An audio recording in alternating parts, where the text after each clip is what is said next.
Projeto Ser Mãe. Casais de baixa renda têm acesso a consultas de graça para tratamento de fertilização. Crise no governo Temer. Em dia de conselhão, um outro conselho de ética pode abrir investigação para analisar a conduta do ministro Gedel.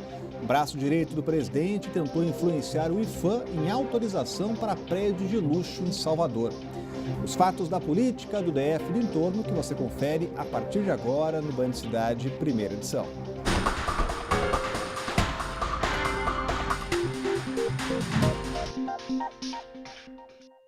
Olá, muito boa tarde a você. E olha, a chuva forte deixou estragos no Distrito Federal neste fim de semana. O Corpo de Bombeiros atendeu 16 ocorrências de alagamento só na madrugada de sábado para domingo. Houve inundações em Vicente Pires, Guará e Ceilândia, mas a região mais castigada foi Planaltina. As imagens impressionam. O vídeo amador mostra a força da água. Os moradores de Planaltina se desesperam ao ver as casas completamente alagadas. A situação pior foi na quadra 5 de Arapuanga. O estrago foi grande. Teve gente que perdeu tudo. Alguns moradores ficaram ilhados em casa. Equipes do Corpo de Bombeiros tiveram que ajudar no resgate. Uma casa chegou a ser interditada pela Defesa Civil por risco de desabamento. Muros foram rachados, alguns destruídos. A chuva deixou um verdadeiro rastro de destruição. Esta senhora perdeu boa parte dos móveis. Roupas e objetos foram amontoados. Este senhor também mostra os estragos. A água da chuva atingiu as camas. Os colchões ficaram inundados. O sentimento de tristeza toma conta dos moradores. Agora, passado o susto, é hora de contabilizar o prejuízo e recomeçar. Equipes da administração de Planaltina e da Nova Cap percorreram a cidade nesta manhã e mapearam os pontos mais prejudicados pela chuva. A Nova Cap disse que já tem um projeto pronto de implantação de uma nova rede pluvial à espera de liberação de recursos. E olha, a chuva não poupou nem o hospital de Planaltina. A repórter Érica Blaine esteve lá hoje cedo e mostra a situação. A direção do Hospital de Planaltina informou que o atendimento está normalizado nesta segunda-feira, apesar do alagamento ocorrido durante o fim de semana. No sábado, um aparelho de raio-x teve de ser desligado porque foi atingido pela água da chuva. No domingo, ele foi ligado novamente e está em pleno funcionamento. A Secretaria de Saúde informou ainda que um projeto está em curso para a reforma total do Hospital de Planaltina até 2018. Mais informações na segunda edição do Band Cidade, que começa às 6:50 da noite. E a máxima continua a mesma, Cláudio Humberto. Choveu no DF, alagou. Exatamente. Novas chuvas, velhos problemas, né?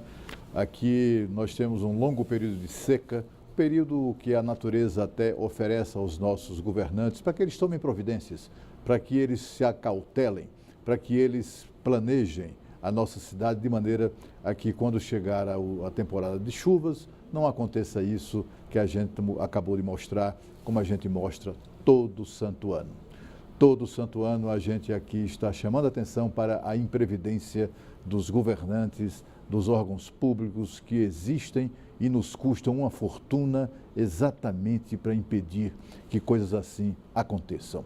A gente mostra essas imagens que foram feitas no fim de semana, mas poderiam ter sido mostradas imagens de quaisquer dos anos anteriores, porque a situação continua exatamente como sempre esteve aqui no Distrito Federal, sem nenhuma providência das autoridades para impedir que isso aconteça.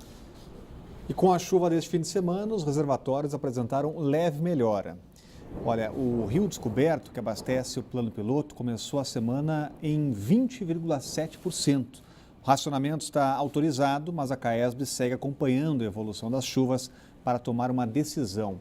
Mais de 90 nomes, essa já é uma outra informação, queria até comentar contigo, Cláudio Humberto, essa questão, porque a população pode pagar a conta mais uma vez. Exatamente. Olha, para mim e para muita gente, fica cada vez mais evidenciada a falta de credibilidade desses dados da CAESB sobre o nível da barragem do Descoberto. Chove muito, Chove no Distrito Federal, em todo o Distrito Federal, desde a sexta-feira passada, por exemplo, chuvas permanentes, mas só não choveu na sede da CAESB, nem na casa dos dirigentes da CAESB. Eles têm a maior dificuldade de admitir que chegou exatamente o que estava faltando, que é água. Mas os níveis sempre crescem de maneira muito modesta, quase que a conta-gotas. É como se a CAESB estivesse esperando a vigência daquela decisão de taxar, de acrescentar, fazer uma taxação criminosa de 40% no valor da conta d'água para resolver os seus problemas de caixa. Agora sim, mais de 90 nomes de peso das mais diversas áreas estão reunidos com o presidente Michel Temer no primeiro encontro do Conselhão desde o impeachment. É o Conselho de Desenvolvimento Econômico e Social que assessora o Planalto na elaboração de políticas públicas. Vamos ao vivo com a Renata Dourado, já está com a gente por aqui, até porque esse é um assunto importante, né, Renata? Boa tarde. Pois é, Rodrigo, boa tarde, bem-vindo, né? Obrigado. Seja bem-vindo de volta, boa tarde para você, para o Cláudio Humberto, para todos que estão aí nos acompanhando. Muito importante esse conselhão, para a gente situar um pouco aqui, foi criado em 2003, no primeiro mandato do presidente Lula. Então são várias pessoas, várias representantes aí da sociedade. Você tem artistas, empresários, grandes empresários, né? Esportistas, tem representantes de centrais sindicais. Então a ideia é pegar representantes mesmo de todas as áreas, de todos os setores da sociedade para poder, digamos assim, aconselhar o presidente, né? Isso é uma tradição que vem desde 2003.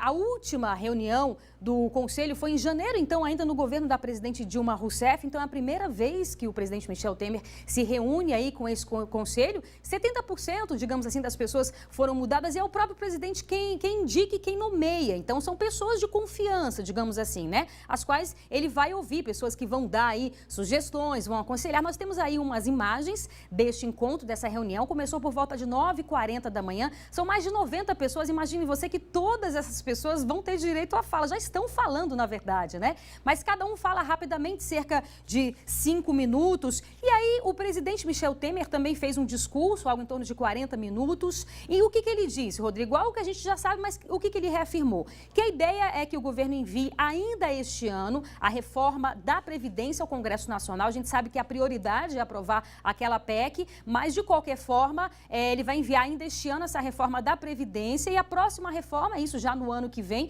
vai ser a reforma trabalhista. Então essa reunião serve também para que ele possa, digamos assim, ter o apoio dessas pessoas que fazem parte desse conselho. Sem citar nomes também, fez duras críticas aí ao governo da presidente Dilma, não citou nomes, repito, disse que pegou um grande déficit fiscal, mas também um grande déficit de verdade, de acordo com as palavras aí do presidente Michel Temer. Falou também que é importante, entre aspas, trocar o ilusionismo pela lucidez. Disse também que é muito importante você ter o apoio do Congresso Nacional, que ele está tendo esse apoio, né? Isso claramente a gente percebe, mas que ele quer contar também com o apoio da sociedade, da população. E aí, portanto, esses representantes aí da sociedade, da população, para que possa haver esse diálogo, essa conversa.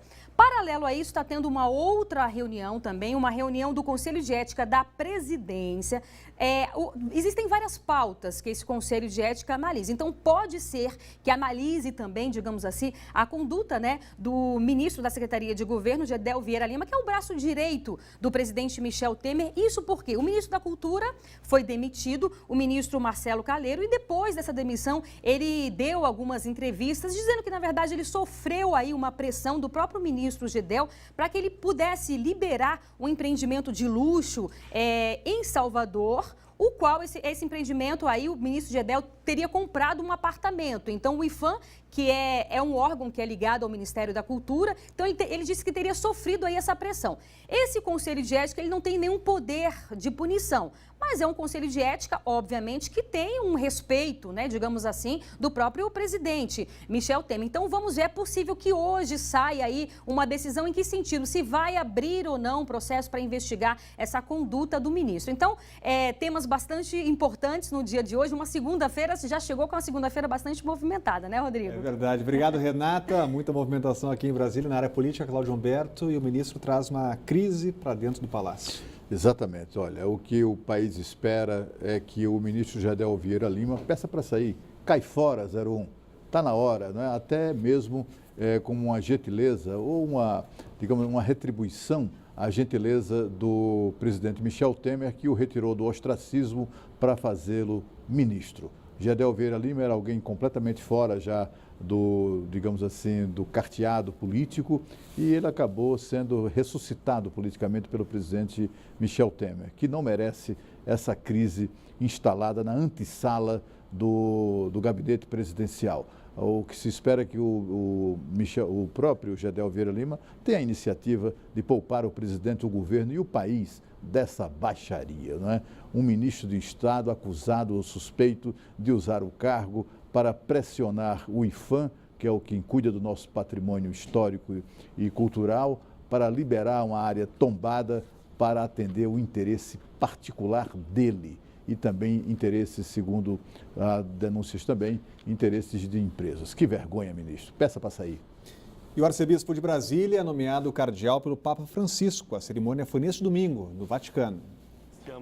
O arcebispo de Brasília, Sérgio da Rocha, de 57 anos, se ajoelhou diante de Francisco e recebeu o barrete vermelho, chapéu usado pelo clero. Como tem menos de 80 anos, o cardeal pode votar no concílio que escolhe o Papa. Na homilia, Francisco criticou a indiferença e pediu que os novos cardeais sejam misericordiosos. Ele criticou o que chamou de epidemia de animosidade que transforma refugiados, imigrantes e fiéis de outras religiões em uma ameaça. O di immigrante o del rifugiato, ma anche diventa una minaccia. Depois da cerimônia, os novos cardeais foram receber a bênção do Papa Emérito Bento XVI. E a seguir, o Banco do Brasil anuncia fechamento de mais de 400 agências e quer aposentar mais de 18 mil pessoas. Band Cidade volta logo depois do intervalo.